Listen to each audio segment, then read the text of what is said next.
Hey everybody, welcome back to my channel. Today I'm going to be reviewing Archer's Goon by Diane Wynne Jones. It's a good book.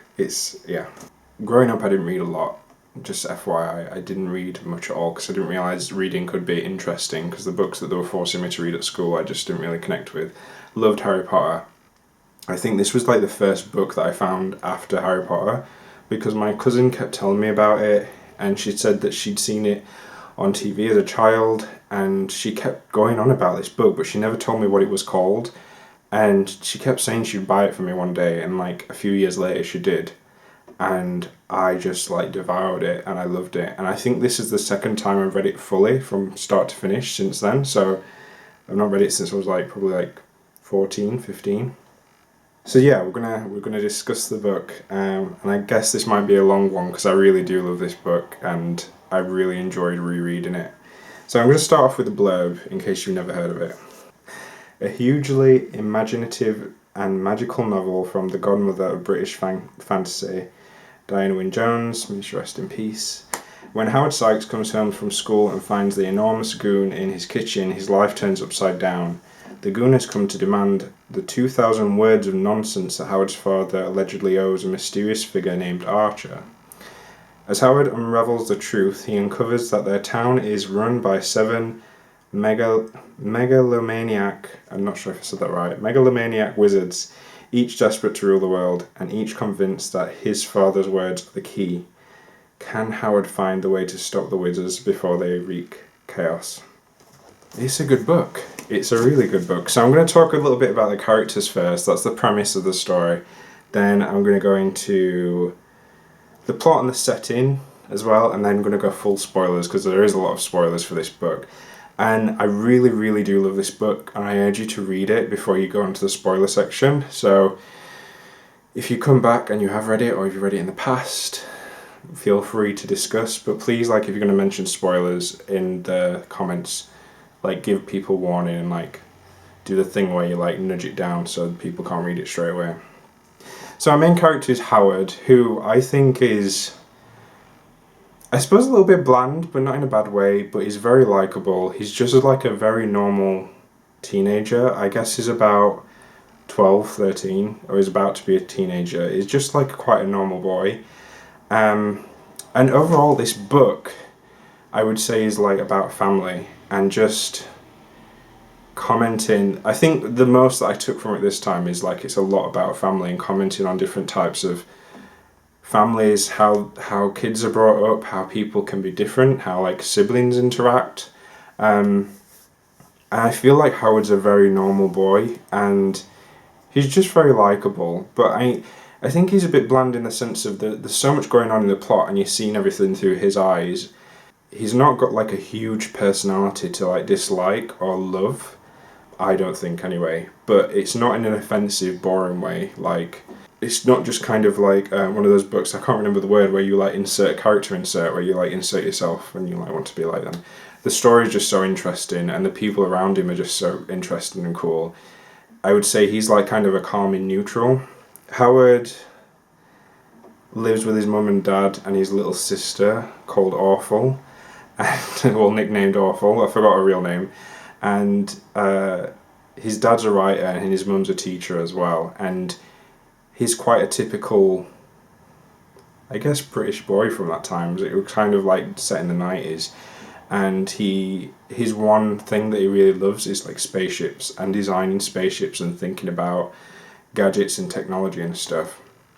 But we don't like spend a huge time like dwelling on him because there's so much going on around him. One of the main characters in this book is the character on the title, Goon. So we've just said in the blurb. So the Goon is somebody that's hired by this mysterious character called Archer, who comes to collect 2,000 words from his dad because they've gone missing. And unbeknownst to Howard, his dad's been writing these words every 3 months or something.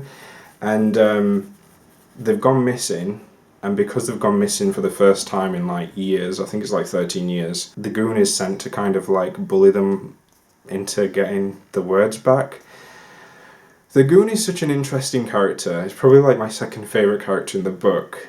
There's something, it's obviously like a stereotypical, like brutish muscle man. Not in the sense of like a vain muscle man, but like when you've got like these kind of comic book villains or stereotypes. Not comic book, but like story stereotypes of like the thick one. He's like kind of the thick one. But he's kind of like menacing, but in a lovable way. So very quickly in the book, you're kind of against him because he's there and he's bullying them, saying like, "You owe me words, give them to me now." But he won't leave, and you kind of annoyed at him at the first. But like over the course of the book, you very quickly grow to kind of love him and like him, and that's partly because of how the family just accept him very quickly, which is an interesting take on like looking at problems, because they have this problem in their family, but very quickly the family just kind of adjusts to the problem. And they don't, it's kind of, they go through a lot of problems in this book. There's a lot of havoc happening to this poor family, and they're really put through the ringer, but they adapt. They adapt really quickly to it. Again, I don't want to go into too much spoilers. I love the Goon though, and we'll talk more about him in the spoilers. And the relationship between the Goon and Howard is a really interesting one, which I will go into more in spoilers. But yeah, I really love the Goon. The Goon is just such a lovable like dope. There's just something really nice that like appeals to you when you're reading his character, or at least to me anyway. The Sykes family, so this is Howard's family, I will kind of discuss as a unit because there's a lot of characters in this book. But again, like I said, this family is just a really nice family. They're not like a perfect family, and they're not like an idealized something to look up to or to aim. They're very like flawed, and they're very human, but they're by no means like terrible people, and you really do feel for them in this book because they go through a lot. So the town is owned by 7 wizards, and each wizard kind of controls a certain part of aspect of the town. So we've got one who controls electricity and power, and one who controls music, one who controls rubbish and sewage, one who controls police, one who controls crime, and one who controls transport. I think that's all 7. And each of them are like attacking this family because they all want these words, these like elusive words that have gone missing. And each are trying to bully the family into, or bully the dad who's a riot into getting these words. And so each control an aspect of town, and each of those aspects are used against the family. So there's like a lot of, they lose all their power and electricity. They lose access to their money. They get like music playing 24/7 in the house. They get building works starting to like drill up holes in the street that they live and stuff, and they just really are put through it. But they deal with it really well, and they're very kind of like likable, and I love the dad. I think I love all the family. I love the dad. We've got the mum, and we have a student that lives with him as well, Fifi, which I don't really like Fifi. But my favourite by far of all the characters in this book is Awful, who is Howard's little sister. And last time I did a book review, I was talking about a horrible protagonist. Awful is quite literally a horrible little girl, but she's like very lovable, and it's not that she's like mean to other people. I guess she's very annoying and childish, just like a child would be. But there's something about her that's she's just the comic relief throughout the book. So there's a few, there's a few bits in this book where I'm just like giggling to myself at just her reactions, and she's just so like a real child would be, and she kind of switches between being nice sometimes, being playful and innocent, and then just being really like annoying and whiny. And she's known for her screams and stuff. But there's 2 things in particular. At the beginning of the book, there was a scene where somebody asks her to make, I think the dad says, "Can you make me a cup of tea?" And she goes to make it, and he's like, "Don't put curry in it, don't put salt in it, don't put like tomato sauce or anything," like says all these things. And she's like, "Oh, damn it." Like, she's angry because that's what she was about to do, because she always like does nasty things to people just to like spice things up, I guess. But it's just very funny. I'm picturing this little girl in my head. I've got a very clear vision of who she is and what she looks like, more so than any of the other characters. I don't know why. And I don't know if it's partly because of the front cover. But there was another bit in the book where everybody's at dinner eating, and I can't remember why, but she like wants some attention or something, or she's annoyed with everybody, so she crawls under the dinner table and starts retching and making sick noises, and for some reason that just really tickled me. I don't know why, but retching or pretending to retch is just something that makes me laugh. Obviously I don't enjoy seeing people throw up, but the idea of retching sounds, especially from a little girl, I don't know, it just really tickled me. I love Awful, I just love her so much. Yeah, maybe I'll talk about a bit more later, but I think it's just, Diana has just such, in case you don't understand yet, or if you've not realised, Diana Wynne Jones is like my favourite author, and maybe that's going to change in the next year with me reading so many books for this channel. Maybe I'll find someone else that's better than her, but she's literally like anything she writes, I know it's going to be a good story, and I've not read all of her work, but it's an aim, and I'm going to do it before I die, and I'm going to make sure I do it before I die. But Diana's got such a way of writing these characters that are very real, and I feel like Awful is just such a real little girl. Not that little girls are always horrible and screaming and stuff, but not even a little girl, she's just like a very real child. You can imagine a child acting like she acts. So the plot in this book is amazing, like 5 out of 5. It's such a good, intricate plot. And like I said, there's a lot of spoils in it, and I would really recommend reading this book. And I wish I could have the feeling of reading this book again for the first time, because the first time I read it, I was really enticed, and it's just as chapter after chapter goes by, more things are revealed, and you're finding out more things, and there's a lot of like shocks and twists and turns. The plot is really amazing, and it's very, I feel like it's resolved in a way that is not expected for a children's book, and that's why another reason that I like the plot. But the plot, and a lot of Diana's plots, have so many like twists, and there's hints about stuff that you don't realise until you read it back for another time. I suppose that's comparable with Harry Potter as well, because a lot of the hints that were in the earlier books are resolved in the later books, and when reading it for the first time you don't even realise that they're there. But the plot in this book is just such a really, really good plot, and it really grips you, and each chapter you want to keep reading more. So yeah, the plot is amazing. The setting isn't that fantastical actually, but it's still enjoyable because there's so many well, it's not, I wouldn't say it's a fantastical setting because it's just an ordinary British town.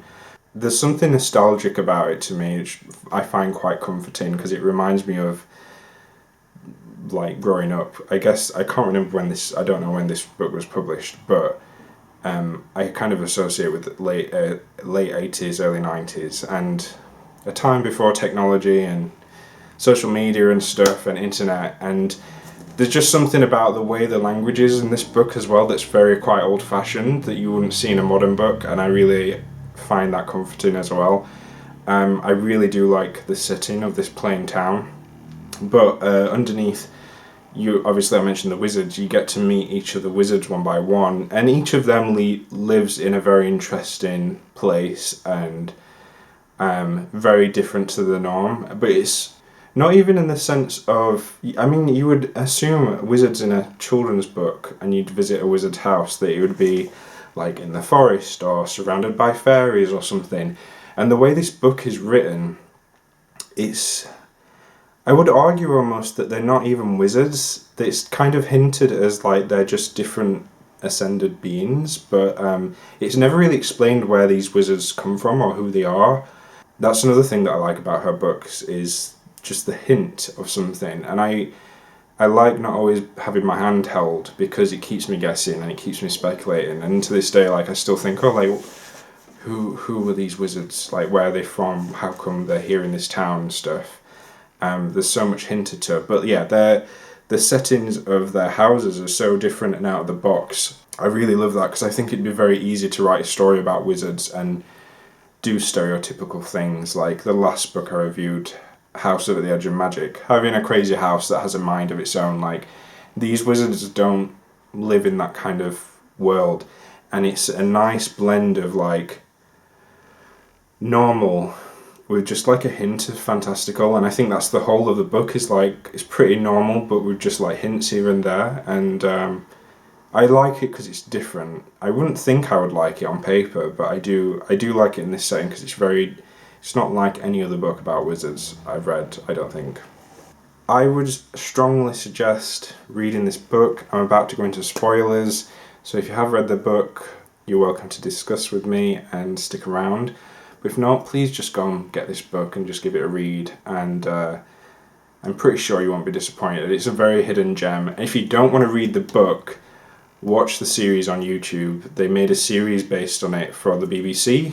I think it was for the BBC in the 90s, and or maybe again the 80s. I don't know, but it has a lot of old British actors in it, and it's a bit cheesy, but it's done really well, and it's a really good adaptation. And I'm going to start watching it this afternoon actually after filming this, just to. I've watched it once or twice before, but if you can't be bothered to read the book, just take a few hours to watch this series. It's just so good. Okay? Spoilers. So the spoilers. I guess the biggest spoiler that I remember the most when reading this book is, so you have Howard. I've explained the predicament. All these wizards are coming one by one to try and get these words off his dad and trying to figure out. Basically, they're trapped in this town and they want to take over the world. Farming and controlling all these aspects of the town isn't good enough for them, and they're just tired of being there. They want to take over the world. They can't leave, or they can't figure out why they can't leave, and they think it's all to do with the words that Howard's dad's writing. So they're all trying to blackmail and bully Howard's dad into like getting these words so they can escape, so they can try and figure out how the magic is working with these words. And you get to see them one by one, like I mentioned. So the Goon is sent by Archer, who's the eldest brother, and he stays with the family throughout the whole of the book. He kind of just moves in there, and he says like, I've been sent, I'm his Goon, I'm his like henchman.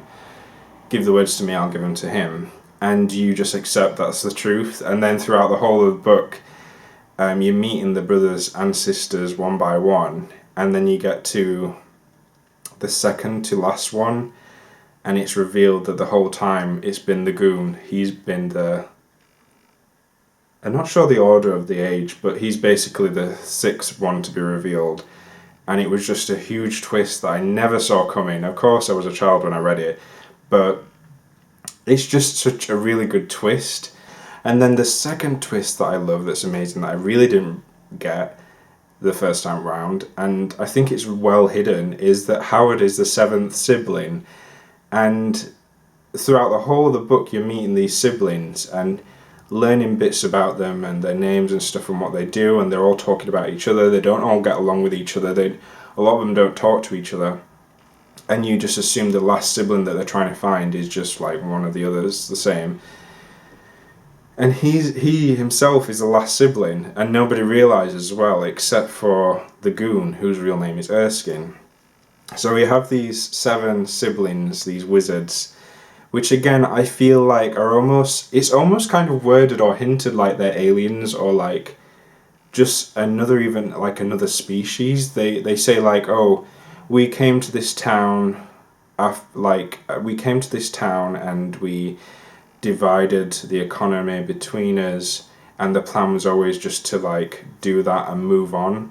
And then they hint to like, oh, we don't age like you do, and our parents sent us here or whatever. And it's just like little hints that it always feels like they came from somewhere else, and that they're not exactly wizards. But maybe I'm harping on too much about that.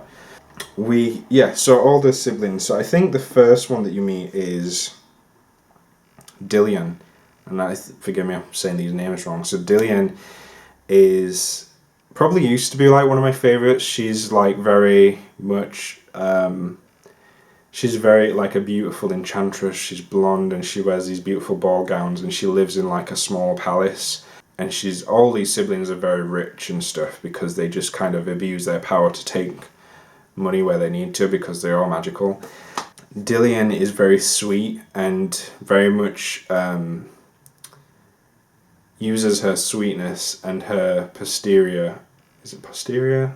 So exterior to kind of entice people like a typical like enchantress would.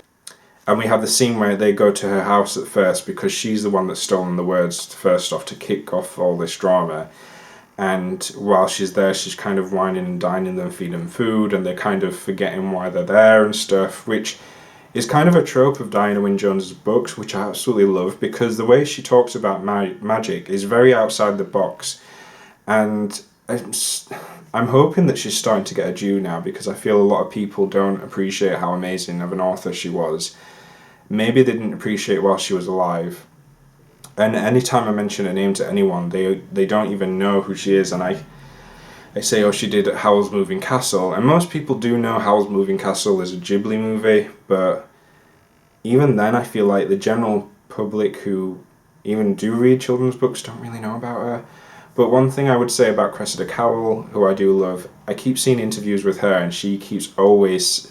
If anybody says who's your favourite author, she always says Diana Wynne Jones, and I'm like, oh, thank you. She's like spreading the name, because I just don't think she got her justice while she was alive, and I'd love to see more people reading her books, and I'd love to see more of her books adapted into films.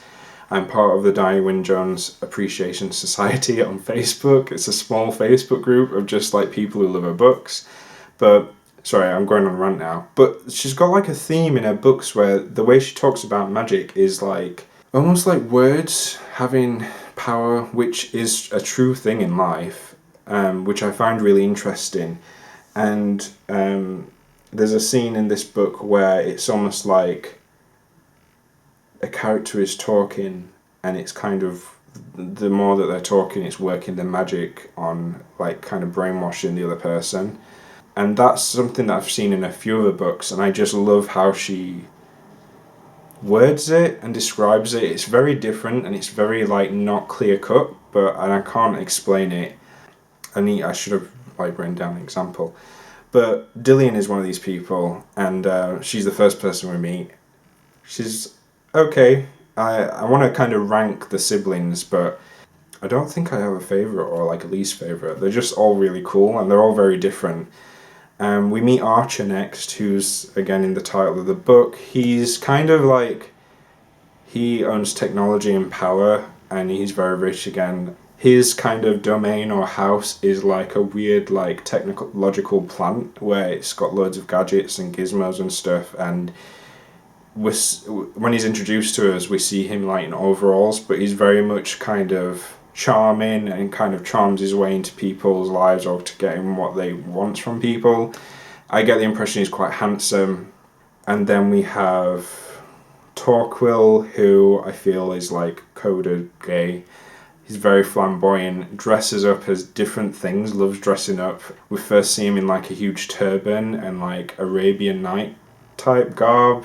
Then we see him later as dressed as a pharaoh with like makeup on his face and stuff, and like the whole Egyptian makeup, and then later on strangely as a priest, and he's got like a closet full of like loads of different clothes that he loves. He controls music, so you see him a lot with like choir boys. I do like Torquil. I didn't like him, I forgot that kind of towards the end he turns good, and I didn't really like him this time around. I think the first time I read it, I was quite, I don't know, I thought he was just very ostentatious character and very fun and like quirky, so I was kind of drawn to him. But yeah, I do quite like Torquil. He won me around by the end of the book. Dillian, Archer, Torquil. We have Hathaway, who lives in the past, which is another... Every book that I've read of hers, she always does something really, really weird and interesting with magic, and so he lives in the past physically, and he can't come to the future because if he does, he gets really old because the way the magic works, it kind of ages him. And the reverse happens for the last character, Venturous, who is Howard, the protagonist. So he lives in the future, and when he came back to the past, he reverted to a baby, and that's why it all started. That's why it's been 13 years, because it's taken him 13 years to get to the age of 13. It's just such a cool concept, and it's just really executed really, really well, and I love it.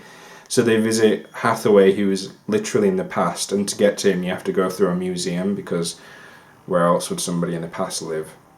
Likewise, for Ventress, who lives in the future, they have to travel to a building site which is building a house that hasn't been built yet, which will take them into the future of that house, which again makes really good sense, and I love that. Yeah, who else have we got? Oh yeah, Shine. I don't like Shine. Shine, I think as I was coming up to the chapter, she's like the least interesting. I don't know. I don't. She farms crime, so she controls all the crime. So she's got a lot of like gang members that live with her, and she sends them out to kind of like get Howard and stuff. Shine is very. I find most interesting about Shine, well, all of the siblings, how they all talk about each other, because a lot of them don't really get along. They've either don't talk to each other for years or they've fallen out and stuff. So it's always interesting when you visit one of them, hearing how they talk about the others, and you learn a lot. Shine, I don't think is that interesting. She's very overweight. She wears a lot of leather, which is quite funny. But yeah, I've not got a lot to say about Shine. She's fine. And then we have Erskine, who is the goon all along. Erskine, like I say, is very kind of lovable. There's just something about him. And then reading it this time, I knew the twist. And Erskine's the only one who realizes Howard is Venturous. And reading it this time, you can really see like the love coming through. Maybe I looked too deep into it, but I really feel like the love as like his little brother and looking after his little brother. And you can see it from the very beginning and how he's talking to him and how he like follows him around, and he says it under the pretense of like, oh, he has to follow him because he doesn't trust that he's gonna like run away and stuff and trying to do his job. But the goon is always following Howard, walking him to school, picking him up, and awful. And he's just got this like lovely connection with the kids, and you really see that connection of them being the closest brothers out of all the siblings. And especially towards the end, because I mean, he turns a little bit towards the end and you think he's the villain, but then he goes back to being likable again quite quickly when they all have like adult conversations about why did Venturous try and reset time, why has he kept them all there, the siblings, for that long. And you find out at the end the reason that they can't leave the town is because their parents put a spell on them that they had to look after the youngest, because Venturous is the youngest, which is really cool as well. There's a lot to do with like siblings and like responsibility of like looking after the people that you're with and that you live with and stuff. And like I said at the beginning, you really get the sense of family that comes through the Sykes and how they all look out for each other. And it's a very unconventional family, because you have like, it feels like a load of people kind of lumped together. You have the mum and dad and Awful, and then you have Howard, who's adopted, and then you've got Fifi living with him, who's a student who kind of lives upstairs, rents a room from upstairs, and then the goon as well. And they're just a weird bunch, and every time they go and visit one of the siblings, it's just interesting. Imagine this group of all different types of people together, but they kind of are a family, and I just really like it. I can't put into words, and I'm not doing a good job, and I should have like gathered my words a little better, but there's a sense of family that comes through this book, and talking about how different families are, and the siblings, how they don't get along with each other, and by the end of the book some are making up and being friends again, which happens with siblings. Sometimes you not like fall out with your sibling, but they're still like part of you and stuff. And sometimes there's people that just have siblings and they just don't get along, and you can't really control a child or like a child's personality when you're giving birth or adopting. You can't tell what a child's going to be growing up to be like, and it's just another reminder that we all have our own like personalities and our own faults. And sometimes you can come from a family where you feel like you don't really belong with like your brothers and sisters. I didn't have a big family anyway, so I don't know why I'm saying all this, but I've got one sister and I get along with her really well. But I've seen it happen in other people's lives where they've got like loads of brothers and sisters and they don't really speak to them anymore, or some have like evil or gone off or whatever and they just fall out with them, and then there's some that are more placid. It's just an interesting concept to explore, because as much as we kind of try and believe this idea that a parent raises a child to be a certain person, nothing you can do really, well, only to a certain extent can you kind of influence that child's personality, but at the end of the day, that child is going to turn out to be who they were meant to be, or yeah, I guess it depends how much is like nature and nurture. But it's just like an interesting concept. So I'm getting quite deep with it, but this is the thing about children's books. So I know this is for kids, and the book that I did last time, House at the Edge of Magic, is for like the same age group. And they did have the audacity to compare Amy Sparks to Diana Wynne Jones. Again, I'm really sorry, Amy, if you're watching this. She's not watching this. But when Diana Wynne Jones writes these books, and there's so many amazing themes in some of her books that I really identify with, like even stuff like child abuse and like being manipulated as a child. She has this kind of archetype of writing these particularly young boys that I feel that are always a little bit off, or a bit dyslexic, or a little bit backwards, and you really connect and feel sorry for them. And I guess I connect with that because when I was a little boy, I did really feel backwards. I was like behind everything in school, and I couldn't like keep up with stuff. And I guess looking back now, it's because I had a lot of stress at home, which is quite normal. But at the time, it's just being a child is so weird. And if you're not in a great even if you are in a great circumstance, it's still weird. If you're not in a great circumstance or like situation at home, it's even weirder, and you can only realize that until you look back as an adult. And there's so many of these things that I really like. I love about Diana's books because, yes, it's a children's book, but I've talked for the last however long about how many themes there is, and the themes about families and stuff, and it really makes you think. And again, I've not read all of her books, and I've read some books that I didn't really like as much as others, but I plan on reading a lot of her books on this channel. But you have an author like her who's able to write a story for children, but adults can enjoy it as well, and there's so much that an adult can get out of her books, I feel. And that's what I feel like every children's book should be like. And I know not every children's author can do that job and hit the nail on the head for both, but it's what I respect so much about Dinah. And yeah, I hope as time goes on she gets more recognition.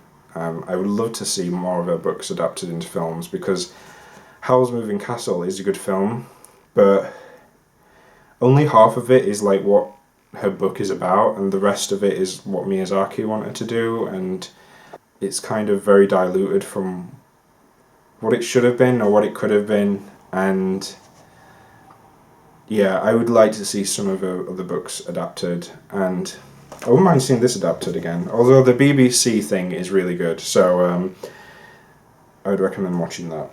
So in summary, before I go as well, I just wanted to share some of these extra covers that I found. Again, I'm part of Appreciation Society on Facebook, so when every so often we'll just like post random topics, and like in the past we've done a thread where we just found as many alternate version like book covers were kind of her books. And while going through preparing for this, I found some here. So you have this one here, which I think might be the original one, and it reminds me for some reason of the Cabbage Patch Kids. So I think that's quite clearly Erskine, Dillian and Torquil like floating over the Sykes' house, which I think is a really cool concept, but I hate the black in the background, but I think it's very of its time. And I don't like how they put Dillian in a red dress. I don't think she would wear that. But I quite like this cover, it's cool. And then we have this one that is really, really cool. I don't know if this must be an English one, and I don't know who the author, the illustrator is, but if I find the illustrators, I will link them below. That's the trouble with a lot of her books, because they're not like well known and like well published. Some of them just kind of fall out of publishing, and some of the old ones with the different book covers and you can't really get. But this, I think, is a good take on the Goon. I don't know. And it is a little bit too grotesque looking for my like. And I think the Goon is quite friendly looking. And I feel like, but the artwork is really good. And I like how Awful looks in this, and how it looks quite cool as well. It's nice. It's a nice one. But yeah, the Goon looks a bit too sinister for my liking in this cover. But I like the one that I had at the beginning. Is the main one that you can, if you're going to buy a physical copy, you'll most likely get this cover. I love the bright green, and this artist who I was googling this artist the other day. I'll link him below. It's very kind of like flat and weird, but I quite like how distorted it is, and he's drawn it exactly the way it's described, which I really love, because it describes the Goon as like having huge long legs that are taking up all the kitchen.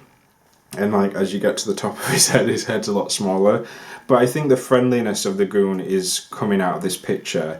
And I love Awful's pigtails in this picture as well. And this is, throughout the book, when I'm imagining Awful, I'm usually imagining her like looking like this. Probably because this is the book that I had when I first read it. I really like this cover though, and I love the colour palette. And I like the light of the green and stuff, and it's nice. And I keep thinking, like, what would I do as a cover? Maybe I should try and challenge myself to do that one day, because it's such an interesting story and I'm so attached to it. I don't know what scene I would pick as a front cover or how I would portray that cover, but I think this green one does a really good job. Now this is like my absolute favourite, and I don't know who's drawn it and I don't know when it came out. I really love this one. I think this I'd love a physical copy of this one, so if anybody knows where I could get one of these copies, please let me know in the comments, please, because I would get a physical copy of this. This Goon is so just a perfect mix between like sinister and cheeky, and like I like how his ear look. I think his ear might be kind of blended in with the Home Sweet Home behind him, but I really like how he looks a little bit elvish, like he looks a little bit magical. He just looks a tiny little bit magical. And I think this portrays more than the others. I don't know, it just says a lot. I love the chocolate cake, I love the kitchen table, I love the drawings of the spaceship on the kitchen table. I think is just a really good hint. And I just love this cover. I just think this is the best cover I've ever seen. I just really love this cover. I love how he's looking at the camera.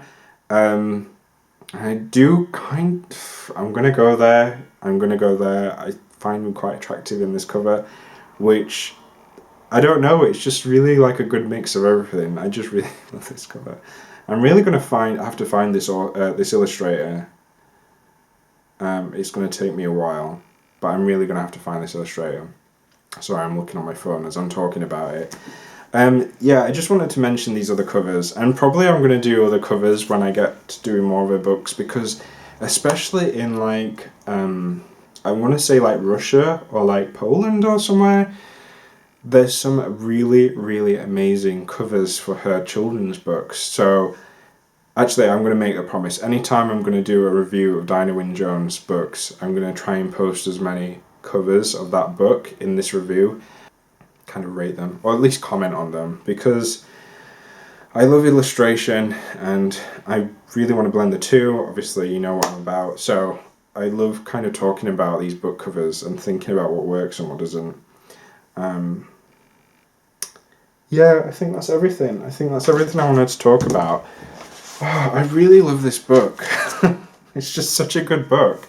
I really want to do some fan art of it as well, and if I'd ever have time this week, I would have done some for this video and like kind of shown you, but I think that might have to happen another time. Also, I love that it's a standalone.